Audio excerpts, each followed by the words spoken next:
Hello guys, welcome to Edutap. आज का जो हमारा वीडियो लेसन है वो कॉग्निटिव थ्योरीज ऑफ लर्निंग के ऊपर है।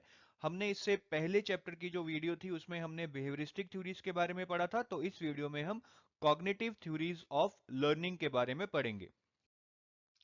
अगर हम पास्ट ईयर पेपर्स को एनालाइज करें तो पेपर 1 में इस टॉपिक से जुलाई 2011 में 2, 2013 में 1, सितंबर 2014 में 1 और सितंबर 2016 जो कि सबसे रीसेंट पेपर है उसमें एक क्वेश्चन आया है। अगर हम पेपर 2 की बात करें तो पेपर 2 में भी 2011 में एक क्वेश्चन, फरवरी और सितंबर 2015 में एक एक क्वेश्चन और 2016 जो कि सबसे रीसेंट पेपर है उसमें भी एक क्वेश्चन आया है। तो आप देख सकते हैं कि पेपर 1 और पेपर 2 में कंसिस्टेंटली इस टॉपिक में से क्वेश्चन नहीं आए हैं, लेकिन ये टॉपिक हमारे लिए इंपॉर्टेंट इसलिए है क्योंकि इस टॉपिक को समझे बगैर हम आगे आने वाले चैप्टर्स को नहीं समझ पाएंगे। आगे आने वाले चैप्टर्स में कुछ हम कॉग्निटिव थ्योरीज को डिस्कस करेंगे और उन चैप्टर्स को समझने के लिए इस चैप्टर को समझना बहुत जरूरी है और उन चैप्टर्स में से एग्जाम में काफी क्वेश्चन आते हैं। तो चलिए हम थोड़ा सा आउटलाइन बना लेते हैं कि इस चैप्टर में हम पढ़ेंगे क्या। सबसे पहले हम पढ़ेंगे कि कॉग्निशन क्या होती है। दूसरा, एस्पेक्ट्स ऑफ कॉग्निशन क्या क्या है, मतलब हम कॉग्निशन को कैसे डेवलप कर सकते हैं। फिर हम स्टेजेस ऑफ कॉग्निटिव डेवलपमेंट के बारे में पढ़ेंगे। फिर हम कॉग्निशन एंड लर्निंग के बारे में पढ़ेंगे कि कैसे हम कॉग्निशन को डेवलप करके अपनी लर्निंग को भी इफेक्टिव लर्निंग बना सकते हैं। उसके बाद हम different cognitive theories of learning के बारे में पढ़ेंगे कि कौन कौन सी डिफरेंट थ्योरीज हैं जो कॉग्निशन को अकाउंट करती हैं, मतलब जिनको हम कॉग्निटिव थ्योरीज ऑफ लर्निंग कहते हैं। तो चलिए शुरू करते हैं। सबसे पहले ये देखते हैं कि कॉग्निशन आखिर है क्या। कॉग्निशन का मतलब वो मेंटल प्रोसेसेस जो कहीं ना कहीं हमारी लर्निंग में इन्वॉल्व होते हैं या हमारी लर्निंग में हमारी हेल्प करते हैं। तो कहीं भी अगर आप कॉग्निशन वर्ड को पढ़ेंगे सुनेंगे तो उसका मतलब हमारा ब्रेन ही है। कॉग्निशन में जो प्रोसेसेस या फिर मेंटल प्रोसेसेस इन्वॉल्व होते हैं हम उनको एक एक करके डिस्कस करते हैं। पहला है रिमेंबरिंग। अगर हम याद कर रहे हैं कि हमारी कॉलेज डेज कितने अच्छे होते थे, हम कितना एंजॉय करते थे, तो ये एक तरह का मेंटल प्रोसेस है और ये एक कॉग्निटिव एक्टिविटी है।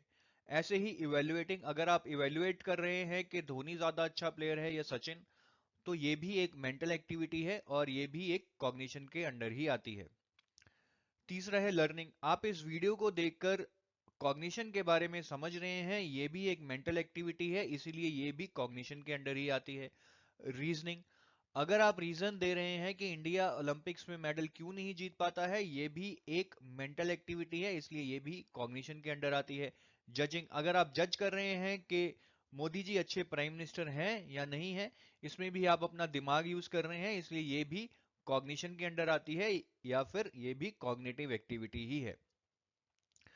कोई भी थ्योरी जो हमें ये बताती है कि हमारी लर्निंग में हमारा ब्रेन कैसे यूज होता है या हमारी लर्निंग में कॉग्निशन कैसे यूज होती है, वो कॉग्निटिव थ्योरी ऑफ लर्निंग होती है। मतलब कॉग्निटिव थ्योरीज ऑफ लर्निंग में हम ये जानते हैं कि लर्निंग करते समय हम कॉग्निशन यानी कि अपने ब्रेन को कैसे यूज करते हैं। तो अभी हमने समझा कि कॉग्निशन क्या है, अब हम डिफरेंट एस्पेक्ट्स ऑफ कॉग्निशन के बारे में पढ़ेंगे। कॉग्निशन से रिलेटेड हम 6 एस्पेक्ट्स के बारे में पढ़ेंगे। Sensation and perception, concept formation, development of language, development of memory, creativity and problem solving. अगर किसी भी व्यक्ति में इन 6 एस्पेक्ट्स की प्रॉपर डेवलपमेंट हो चुकी है तो उसके अंदर एक सुपीरियर कॉग्निटिव एबिलिटी होगी, मतलब उसके अंदर सोचने की क्षमता बहुत अच्छे से डेवलप हो जाएगी। तो चलिए अब हम इन 6 एस्पेक्ट को एक एक करके पढ़ते हैं और समझते हैं। पहला एस्पेक्ट जो हम डिस्कस करने जा रहे हैं वो है सेंसेशन एंड परसेप्शन। हमारी 5 सेंसेस होती हैं: आंख, कान, जीभ, हाथ और नाक। हम इन्हीं 5 सेंसेस के थ्रू अपने आसपास की चीजों को एक्सपीरियंस करते हैं और जब हम किसी भी चीज को एक्सपीरियंस करते हैं तो वो चीज हमारे दिमाग में एक इंप्रेशन बना जाती है जिसको हम परसेप्शन कहते हैं। चलिए हम इसको एक एग्जांपल के थ्रू डिस्कस करते हैं। सपोज कीजिए आपने एक रोज के फूल को सूंघा। अब जैसे ही आपने अपने नाक से उस फूल को सूंघा, आपने बेसिकली अपनी सेंसेस को यूज करके उस रोज के फूल को और उसकी खुशबू को एक्सपीरियंस किया। वो खुशबू आपके दिमाग में एक इंप्रेशन यानी कि परसेप्शन बना देगी कि रोज के फूल की खुशबू कैसी होती है, अच्छी होती है या बुरी होती है, अच्छी होती है तो कैसी होती है। अब आप फ्यूचर में कभी आंखें बंद करके भी रोज के फूल को सूंघेंगे तो आप बता देंगे कि ये रोज के फूल की सुगंध है, क्योंकि आपके दिमाग में उसकी सुगंध को लेकर एक परसेप्शन बनी हुई है और उसी परसेप्शन को यूज करके आप इस सुगंध को पहचान लेंगे। इसी तरह सपोज कीजिए आप एक नींबू को टेस्ट करते हैं, आप अपनी जीभ को यूज करके नींबू के टेस्ट को एक्सपीरियंस कर रहे हैं। वो जो नींबू का टेस्ट है वो आपके दिमाग में एक इंप्रेशन बना देगा, मतलब आपके दिमाग में एक परसेप्शन बन जाएगी कि नींबू का टेस्ट खट्टा होता है। फ्यूचर में कभी आप आंखें बंद करके भी नींबू को टेस्ट करेंगे तो आप बता देंगे कि ये नींबू है, क्योंकि आपके दिमाग में एक परसेप्शन है जो कि आपको ये आइडेंटिफाई करने में हेल्प करती है कि ये खट्टा टेस्ट नींबू का है। तो आप समझ गए होंगे कि सेंसेशन एंड परसेप्शन का मतलब क्या है और क्यों हम इसको एक कॉग्निटिव एस्पेक्ट कहते हैं, क्योंकि परसेप्शन हमारे ब्रेन में एक किसी भी चीज को लेकर इंप्रेशन होता है, मतलब इसमें हमारे ब्रेन का यूज होता है, इसीलिए हम परसेप्शन को कॉग्निशन का एक एस्पेक्ट मानते हैं। और अगर हमारी सेंसेस और हमारी परसेप्शन एक अच्छी तरह से डेवलप हो चुकी है तो इसका मतलब हमारे में एक अच्छी कॉग्निटिव एबिलिटी भी डेवलप हो चुकी है। आपने देखा होगा कि कई लोग देख नहीं सकते या सुन नहीं सकते या सूंघ नहीं सकते, मतलब उनकी सेंसेस प्रॉपरली काम नहीं करती हैं। इसी कारण वो डिफरेंट डिफरेंट चीजों को लेकर अपने दिमाग में इंप्रेशन या परसेप्शन नहीं बना पाते हैं, जिसके कारण कहीं ना कहीं उनकी कॉग्निटिव एबिलिटी भी कम रह जाती है। तो हर व्यक्ति का प्रॉपर सेंसेस का और प्रॉपर परसेप्शन का होना बहुत जरूरी है, क्योंकि इन चीजों से ही हमारी कॉग्निटिव एबिलिटी डेवलप होती है। दूसरा जो एस्पेक्ट है कॉग्निशन का वो है कंसेप्ट फॉर्मेशन। कंसेप्ट फॉर्मेशन में बेसिकली आप किसी भी चीज के कंसेप्ट को समझने के लिए उस चीज के बारे में जर्नलाइज्ड व्यू बना लेते हैं। सपोज कीजिए आपने कार का कंसेप्ट समझ लिया है, तो मतलब आपने कारों को लेकर एक जर्नलाइजेशन कर ली है कि सारी गाड़ियां फ्यूल पे चलती हैं। ऐसे ही अगर आपने कुत्तों का कंसेप्ट समझ लिया है तो आपने कुत्तों को लेकर एक जनरलाइजेशन कर ली है कि सारे कुत्ते भौंकते हैं। जैसे जैसे आप जनरलाइजेशन में माहिर हो जाते हैं आप डिस्क्रिमिनेशन भी करने लगते हैं। जैसे कि अगर आपको कार का कंसेप्ट समझ आ गया है, कारों को लेकर आपने एक जनरलाइज व्यू बना लिया है, धीरे धीरे आप कारों में डिस्क्रिमिनेशन भी करने लगेंगे। जैसे कि अगर आप ये पहचानने लगेंगे कि जो मर्सिडीज कार है वो बाकी कारों से ज्यादा स्मूथ चलती है, तो यहां पे बेसिकली आप कारों में डिस्क्रिमिनेशन करना सीख गए हैं। ऐसे ही कुत्तों के केस में अगर आप ये पहचान जाएंगे कि जो लेब्राडोर नस्ल है कुत्तों की वो बाकी कुत्तों से ज्यादा खतरनाक है, यहां पे भी आप बेसिकली कुत्तों की अलग अलग नस्लों में डिस्क्रिमिनेशन करना सीख गए हैं। तो किसी भी कंसेप्ट फॉर्मेशन में हम सबसे पहले किसी भी चीज के कंसेप्ट को समझने के लिए उस चीज के बारे में जर्नलाइज्ड व्यू बनाते हैं, उसको जर्नलाइज करना सीखते हैं, फिर धीरे धीरे हम डिस्क्रिमिनेशन भी सीख जाते हैं। कंसेप्ट फॉर्मेशन हमारी कॉग्निशन में बहुत इंपॉर्टेंट रोल प्ले करता है। अगर आपका चीजों को लेकर कंसेप्ट ही क्लियर नहीं है तो आप एडवांस लर्निंग यानी कि जैसे डिफरेंट थ्योरीज को समझना, डिफरेंट प्रिंसिपल्स को समझना, डिफरेंट लॉज को समझना, ये चीजें आपके लिए बहुत मुश्किल हो जाएंगी, क्योंकि इन चीजों को समझने के लिए आपको दो तीन या फिर डिफरेंट कंसेप्ट के बीच में रिलेशन बनाना पड़ता है। तो ये बहुत जरूरी है कि आपकी कंसेप्ट फॉर्मेशन यानी कि आप चीजों को लेकर जो कंसेप्ट्स हैं आपके दिमाग में वो सही हो, वो प्रॉपरली डेवलप हो जाएं, तभी आपकी एक इफेक्टिव लर्निंग हो सकती है। तीसरा एस्पेक्ट है जो कॉग्निशन का वो है डेवलपमेंट ऑफ लैंग्वेज। ये डेवलपमेंट ऑफ लैंग्वेज के कारण ही है कि हम लिख सकते हैं, पढ़ सकते हैं और सुन सकते हैं। और जब भी हम लिखते, पढ़ते या सुनते हैं हम अपने ब्रेन को यूज करते हैं और जिससे हमारा ब्रेन डेवलप होता है। सपोज कीजिए आप न्यूज़पेपर पढ़ रहे हैं, न्यूज़पेपर में आप जब कोई भी न्यूज़ पढ़ते हैं तो आप सोचते हैं कि आखिर ये क्यों हो रहा है, हम इस चीज को कैसे रोक सकते हैं, या फिर हम किसी चीज को कैसे प्रमोट कर सकते हैं, किसी चीज के क्या फायदे हैं, क्या नुकसान है। तो आप देख सकते हैं कि कभी भी जब आप लिखते, पढ़ते या सुनते हैं आप अपने दिमाग का यूज करते हैं, जिससे आपकी क्रिटिकल थिंकिंग बढ़ती है और क्रिटिकल थिंकिंग से आपका ब्रेन डेवलप होता है। तो हम ये कह सकते हैं कि हम में एक प्रॉपर कॉग्निटिव एबिलिटी डेवलप होने के लिए हमारी लैंग्वेज का डेवलप होना बहुत जरूरी है। नेक्स्ट जो कि चौथा एस्पेक्ट है कॉग्निशन का, वो है डेवलपमेंट ऑफ मेमोरी। मेमोरी हमारी कॉग्निशन एबिलिटी के लिए बहुत जरूरी है। देखिए, हम डेली बहुत सारी चीजों के बारे में पढ़ते हैं, देखते हैं, सुनते हैं, समझते हैं, लेकिन जब तक हम उन चीजों को अपने दिमाग में स्टोर नहीं कर पाएंगे, हमारी मेंटल एबिलिटी प्रोग्रेस नहीं करेगी। तो ये बहुत जरूरी है कि हमारी मेमोरी प्रॉपरली डेवलप हो। जब हम छोटे होते हैं तब हमारी बहुत लिटिल मेमोरी होती है, लेकिन जैसे जैसे हम मैच्योर होते हैं, हमें और एक्सपीरियंस आता है, हमारी मेमोरी भी डेवलप होने लग जाती है।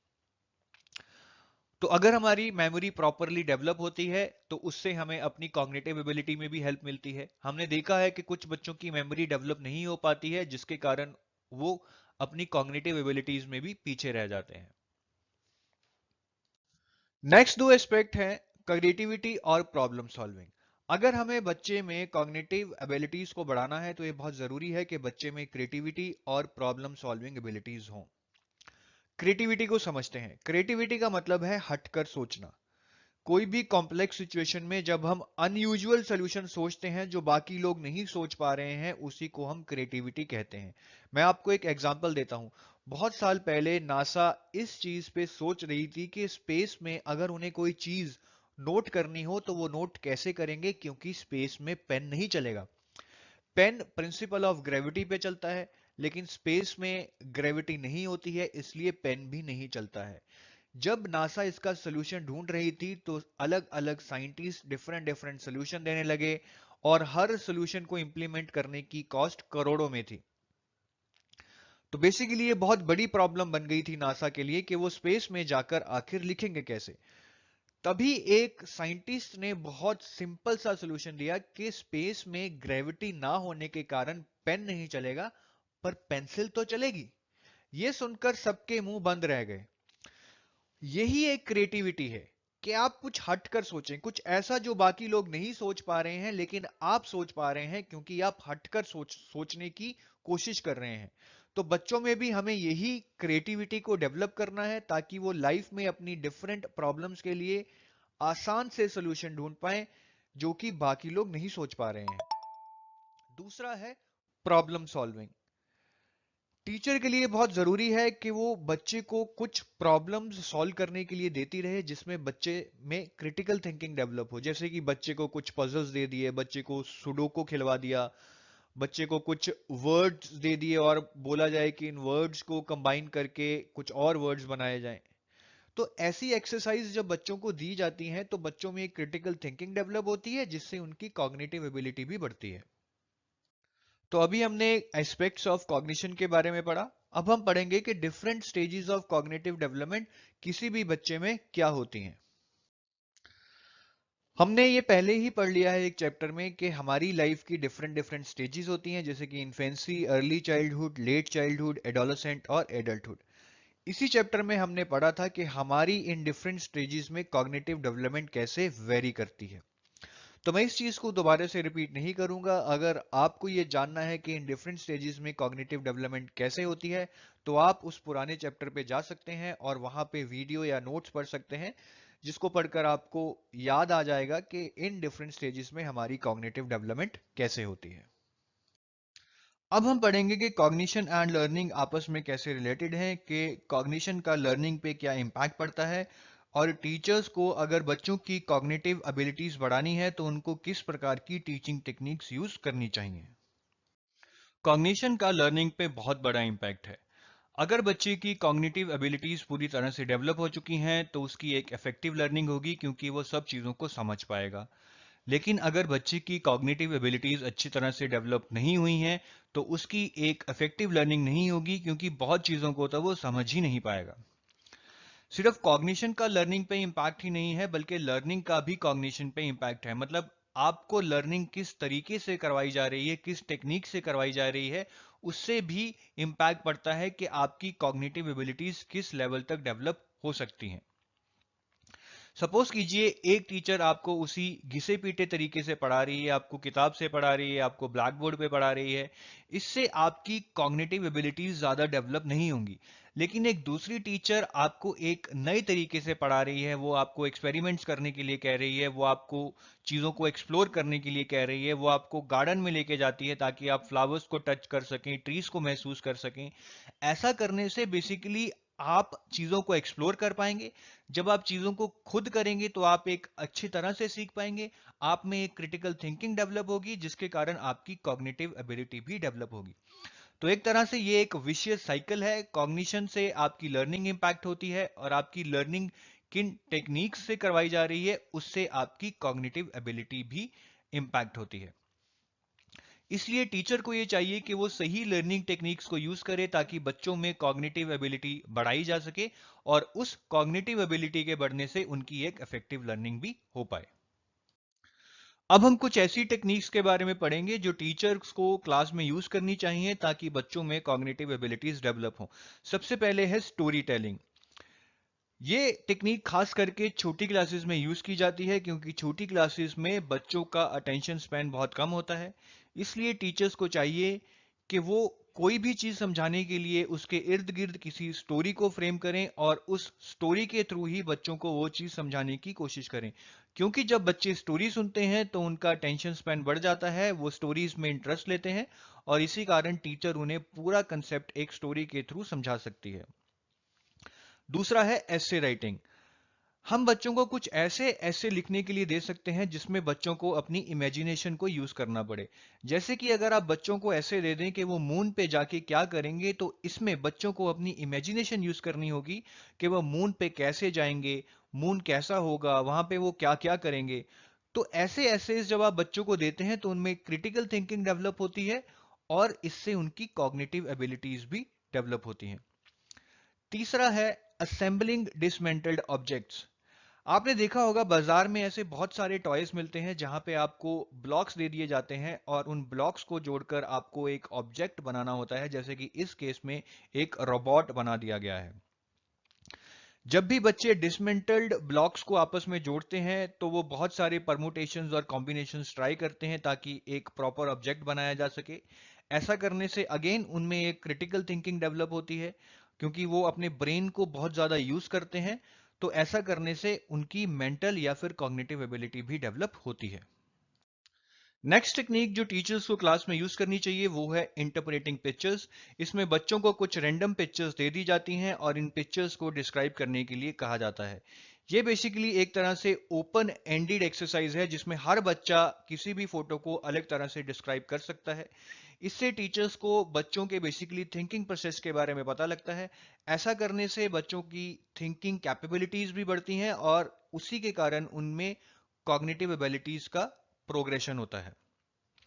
दूसरा है क्विज कॉम्पिटिशन्स। टीचर्स को क्लास में क्विज कॉम्पिटिशन करवाने चाहिए जहां पे बच्चों को कुछ चैलेंजिंग और थॉटफुल क्वेश्चंस देने चाहिए जिनको करके उनमें सोचने की क्षमता बढ़े और कॉग्निटिव एबिलिटीज की भी प्रोग्रेशन हो। नेक्स्ट है डिबेट। डिबेट को बहुत सारे लोग नेगेटिव कॉनोटेशन में लेते हैं कि जी फलाना आदमी बहुत डिबेट करता है, वो लड़की बहुत डिबेट करती है, उसको तो कुछ नहीं आता है। लेकिन डिबेट को हमें एक नेगेटिव तरीके से नहीं देखना है, डिबेट को हमें एक पॉजिटिव तरीके से देखना है। जब हम डिबेट करते हैं तो हम उस चीज के बारे में इन एंड आउट एनालिसिस करते हैं, सोचते हैं। हम उस चीज के प्रॉज एंड कॉन्स के बारे में भी सोचते हैं। तो डिबेट करने से हमेशा हम किसी चीज के बारे में अपनी सोचने की क्षमता को बढ़ाते हैं, हम अपनी क्रिटिकल थिंकिंग को बढ़ाते हैं, जिसके कारण हमारी कॉग्निटिव एबिलिटीज डेवलप होती हैं। नेक्स्ट जो तरीका है जिससे बच्चों में कॉग्निटिव एबिलिटीज डेवलप होती हैं वो है प्ले। जी हाँ, ये बहुत बड़ा मिसकंसेप्शन है कि खेलने से टाइम बर्बाद होता है और इसी कारण बहुत सारे पेरेंट्स अपने बच्चों को खेलने से रोकते हैं और वो एक्सपेक्ट करते हैं कि उनके बच्चे सारा दिन पढ़ते रहें। लेकिन ये बिल्कुल गलत सोच है। खेलना ही एक ऐसी एक्टिविटी है जिससे बच्चों में मैक्सिमम कॉग्निटिव डेवलपमेंट होती है। तो इसलिए पेरेंट्स को अपने बच्चों को खेलने से बिल्कुल नहीं रोकना चाहिए, बल्कि उनको अपने बच्चों के लिए ऐसे टॉयज लाके देने चाहिए जो कि चैलेंजिंग हो, जिनसे खेलकर बच्चों में क्रिटिकल थिंकिंग डेवलप हो। अभी हमने पिछले 3-4 स्लाइड्स में देखा कि कैसे डिफरेंट डिफरेंट टेक्निक्स यूज करके आप बच्चों में कॉग्निटिव डेवलपमेंट करवा सकते हैं। जैसे कि आप उनको पिक्चर्स को इंटरप्रेट करने के लिए बोल सकते हैं, आप उनको डिबेट में पार्टिसिपेट करवा सकते हैं, क्विज कंपटीशन में पार्टिसिपेट करवा सकते हैं, स्टोरी टेलिंग के थ्रू आप उनमें कॉग्निटिव डेवलपमेंट करवा सकते हैं, या फिर ऐसे राइटिंग के थ्रू या फिर प्ले के थ्रू आप उनमें कॉग्निटिव डेवलपमेंट करवा सकते हैं। तो बेसिकली जो ये डिफरेंट डिफरेंट टेक्निक्स हैं कॉग्निटिव डेवलपमेंट की, ये एक हम बच्चे को वेरिड और रिच एनवायरनमेंट देने की कोशिश कर रहे हैं ताकि वो एक अलग अलग तरह की चीजों को एक्सप्लोर करके अपनी मेंटल एबिलिटीज को बढ़ाए, जिसके कारण उनकी कॉग्निटिव डेवलपमेंट हो। तो ये आपको ध्यान रखना है कि किसी भी बच्चे की कॉग्निटिव डेवलपमेंट करने के लिए आपको उसको वेरिड एंड रिच एनवायरनमेंट देना पड़ेगा। वेरिड का मतलब है कि आपको डिफरेंट डिफरेंट टेक्निक्स यूज करनी पड़ेंगी, और रिच का मतलब है कि जो भी टेक्निक्स आप यूज करें बेसिकली वो बच्चे को एक चैलेंजिंग एनवायरनमेंट दे, जिसके जिससे उसकी क्रिटिकल थिंकिंग डेवलप हो। चलिए अब हम कुछ क्वेश्चंस कर लेते हैं जो कि पास्ट ईयर्स में आ चुके हैं। पहला क्वेश्चन है which one of the following is true, कि इनमें से कौन सी स्टेटमेंट ट्रू है। Development and learning are unaffected by socio cultural context, के सोशियो कल्चरल कंटेक्स्ट का लर्निंग पे कोई भी इम्पैक्ट नहीं पड़ता है, ये गलत है। ये हमने पहले चैप्टर्स में पढ़ा है कि सोशियो कल्चरल कंटेक्स्ट का लर्निंग पे बहुत बड़ा इम्पैक्ट पड़ता है। दूसरा है students learn only in a certain way, कि स्टूडेंट एक पर्टिकुलर तरीके से ही सीखते हैं, ये भी गलत है। स्टूडेंट्स को सिखाने के बहुत अलग अलग तरीके होते हैं, बस वो तरीके ऐसे होने चाहिए जिसमें बच्चे को चीज़ों को एक्सप्लोर करने का मौका मिले और उसको एक चैलेंजिंग एनवायरनमेंट मिले। तीसरा है play is significant for cognition and social competence, ये बिल्कुल सही है। हमने अभी पढ़ा है कि बच्चों का खेलना बहुत जरूरी है उनमें प्रॉपर कॉग्निटिव डेवलपमेंट के लिए। तो मेरे हिसाब से इसका आंसर ऑप्शन नंबर 3 ही होगा। हम फिर भी एक बार ऑप्शन नंबर 4 को टेस्ट कर लेते हैं। ऑप्शन नंबर 4 है questioning by teacher constraints cognitive development, के टीचर के क्वेश्चन करने से बच्चों की कॉग्निटिव डेवलपमेंट कम रह जाती है।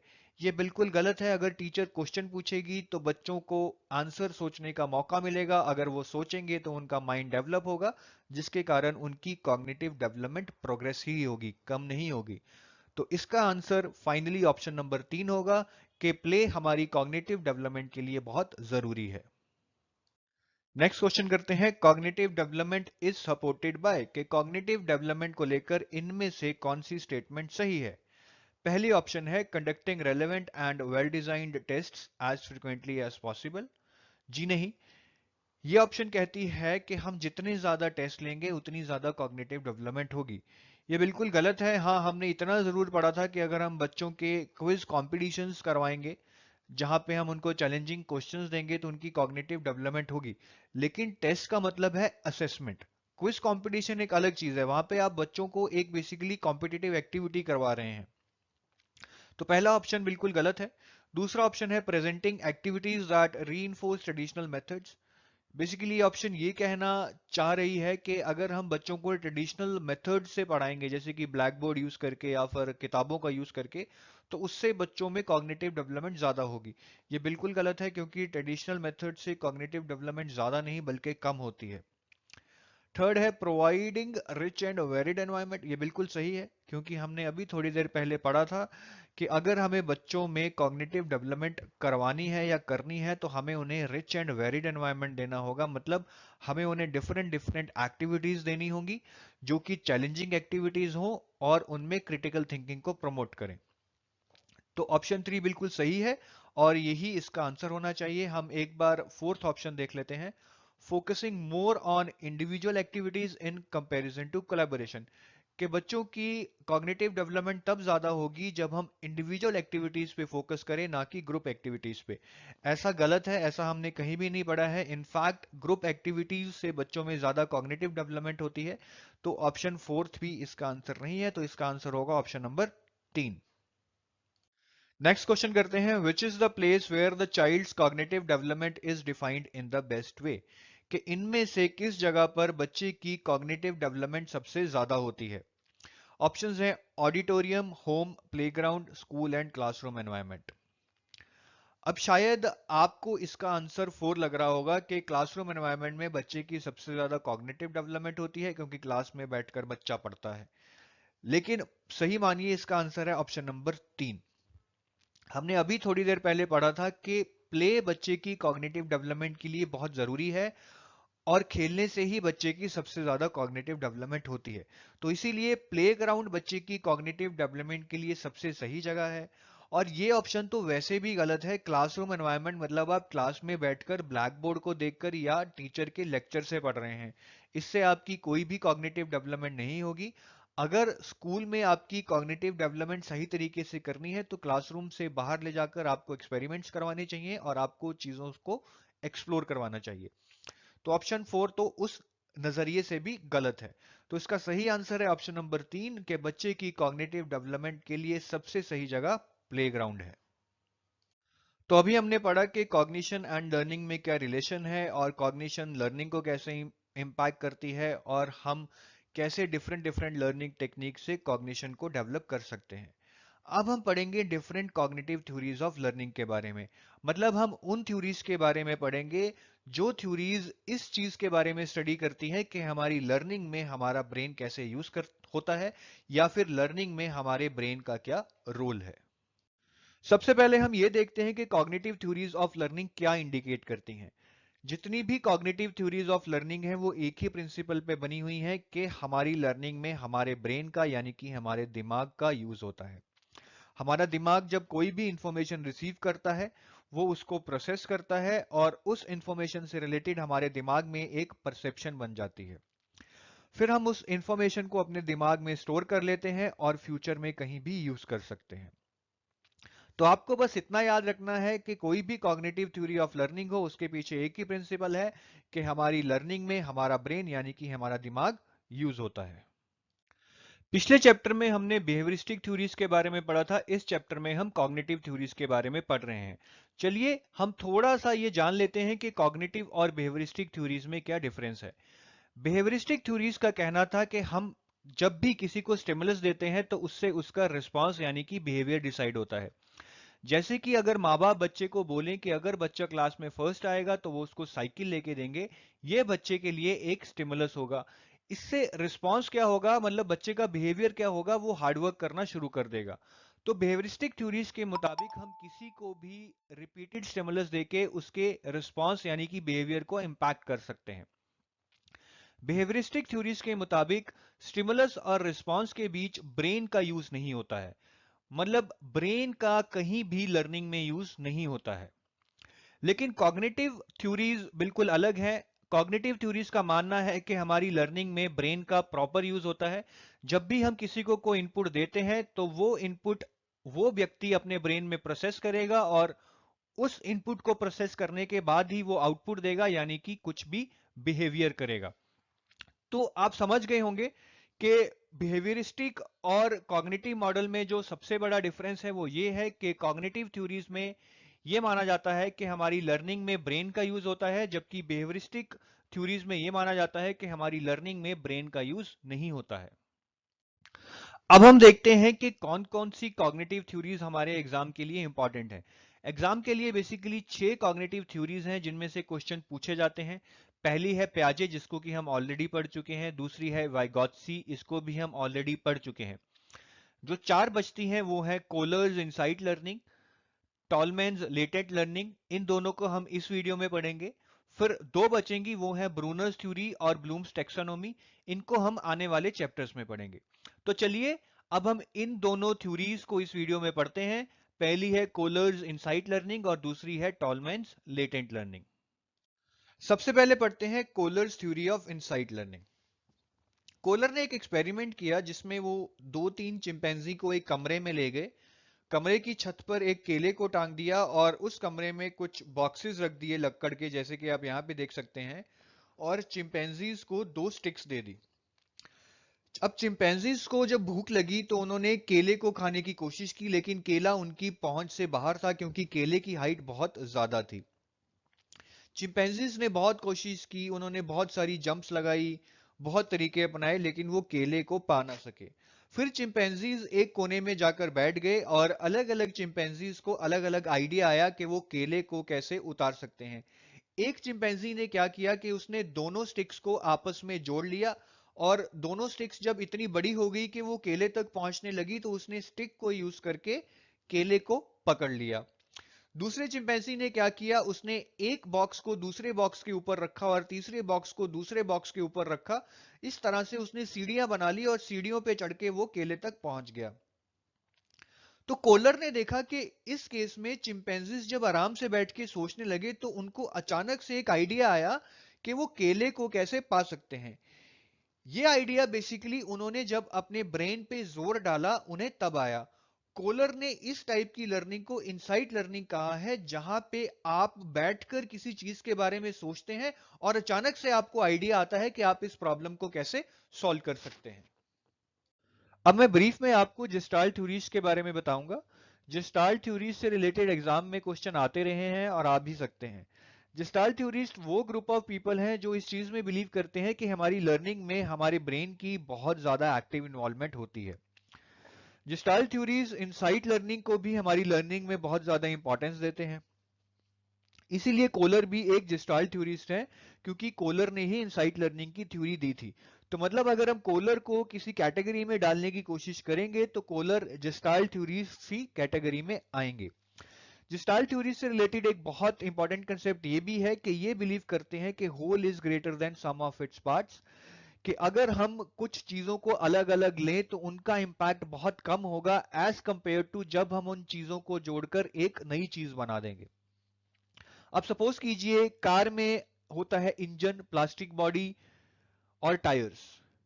अगर आप इन तीनों चीजों को लें तो इन तीनों चीजों का अलग अलग आपकी लाइफ में कुछ ज्यादा इंपैक्ट नहीं होगा, लेकिन जब इन तीनों चीजों को जोड़कर कार बना दी जाएगी तो उसका इंपैक्ट आपकी लाइफ पे बहुत ज्यादा होगा।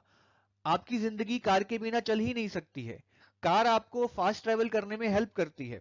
कार आपकी जिंदगी का एक अभिन्न अंग बन गई है। तो बेसिकली आप देख सकते हैं यहां पे कार का मतलब होल, कि कार का impact is greater than sum of its parts. Parts का मतलब होगा इंजन, टायर और प्लास्टिक। तो ये चीज हमें याद रखनी है कि जेस्टाल्ट थ्योरिस्ट ने कहा है whole is greater than sum of its parts. चलिए अब हम पढ़ते हैं टॉलमैन्स लेटेंट लर्निंग थ्योरी। सबसे पहले हम देखेंगे कि टॉलमैन ने क्या एक्सपेरिमेंट किया और उस एक्सपेरिमेंट के बाद जो लर्निंग हुई उसको उन्होंने लेटेंट लर्निंग क्यों कहा। टॉलमैन ने एक मेज बनाया। मेज का मतलब होता है घूम घुमैया, जिसमें हम घुस तो जाते हैं लेकिन हमें बाहर निकलने का रास्ता नहीं मिलता है। टॉलमैन ने पहले से 10वें दिन तक हर रोज कुछ चूहों को इस मेज में छोड़ा और मेज के एग्जिट वाले रास्ते में कुछ भी खाना नहीं रखा। मतलब रास्ते के खत्म होने पर कोई भी खाना नहीं था। उन्होंने देखा कि पहले से 10वें दिन तक चूहे अंदर जाने से बाहर आने तक बहुत ज्यादा टाइम ले रहे थे। इससे टॉलमैन को लगा कि शायद चूहे बार बार मेज में जाके भी उस मेज के रास्ते को जान नहीं पा रहे हैं, पहचान नहीं पा रहे हैं, इसीलिए वो बाहर आने में टाइम ले रहे हैं। लेकिन 11वें से 17वें दिन उन्होंने मेज के बाहर फूड रखना शुरू कर दिया। जब उन्होंने चूहों को 11वें दिन छोड़ा तब चूहों ने उतना ही टाइम लिया जितना वो हर रोज लेते थे और बाहर आने में बहुत ज्यादा देर लगा दी। लेकिन जब बाहर आके उन्हें फूड मिला तो वो जल्दी जल्दी से सारा खाना खा गए। फिर 12वें से 17वें दिन जब उन्होंने चूहों को छोड़ना शुरू किया तो उन्होंने देखा कि चूहे बहुत जल्दी से मेज को क्रॉस करने लगे और बाहर आने लगे। तो टॉलमैन ने ये जान लिया कि पहले 10 दिन तक चूहों को कोई मोटिवेशन नहीं थी मेज को जल्दी क्रॉस करने की, क्योंकि तब मेज के बाहर कोई फूड नहीं था, इसलिए वो आराम से घूम फिर कर आते थे। लेकिन जब 11वें दिन उनको पता लगा कि मेज के बाहर खाना है और 12वें दिन से वो जल्दी से जल्दी इस मेज को क्रॉस करके आने लगे, क्योंकि उनको मोटिवेशन थी कि बाहर जाके उन्हें खाना खाना है। तो टॉलमैन ने यह नतीजा निकाला कि पहले 10 दिन तक हम ये नहीं कह सकते थे कि उनकी लर्निंग नहीं हुई थी। उनके दिमाग में मेज का मैप तो बस गया था, लेकिन उनको कोई मोटिवेशन ही नहीं थी जल्दी बाहर आने की। लेकिन 12वें दिन से जब उनको पता लग गया कि मेज के बाहर खाना है तो उन्होंने अपनी लर्निंग को यूटिलाइज किया। उनके दिमाग में जो मेज को लेकर लर्निंग थी कि मेज का रास्ता कैसा है, कहां से एग्जिट करना है, वो लर्निंग उन्होंने यूज की और उस लर्निंग को यूज करके वो जल्दी से बाहर आने लगे और बाहर आके खाना खाने लगे। इस प्रकार की लर्निंग को टॉलमैन ने लेटेंट लर्निंग कहा, कि जो लर्निंग हमारी पहले हो तो चुकी है लेकिन हमारे बिहेवियर में तब तक एग्जिबिट नहीं होती जब तक हमें वो बिहेवियर एग्जिबिट करने के लिए कोई मोटिवेशन ना मिले। जैसे कि इस केस में चूहों को पहले 10 दिन में मेज का रास्ता तो पता लग गया था, लेकिन वो दिखा नहीं रहे थे कि उनको मेज का रास्ता पता है, क्योंकि उनको कोई मोटिवेशन ही नहीं थी। लेकिन जैसे ही उनको मोटिवेशन मिली, जैसे ही उनको पता चला कि मेज के बाहर खाना मिलेगा, उन्होंने अपनी लर्निंग को एग्जिबिट करना शुरू कर दिया। उन्होंने अपनी लर्निंग को यूज करके मेज को जल्दी से क्रॉस करना शुरू कर दिया। नेक्स्ट क्वेश्चन करते हैं, the insight theory of learning is promoted by, कि जो इनसाइट थ्योरी ऑफ लर्निंग है वो किसने प्रमोट की है। इसका तो बहुत आसान आंसर है कोलर, लेकिन अगर आप ऑप्शंस में देखेंगे तो कोलर ऑप्शंस में नहीं है। लेकिन हमने पढ़ा था कि कोलर एक जेस्टाल्ट थ्योरिस्ट है और जेस्टाल्ट थ्योरिस्ट भी इस चीज में बिलीव करते हैं कि इनसाइट लर्निंग हमारी लर्निंग के लिए बहुत इंपॉर्टेंट है। तो इसका आंसर होगा option number 3। Guys thank you for watching this video. I am pretty sure कि ये वीडियो देख के आपको बहुत ज्यादा फायदा हुआ होगा और आपको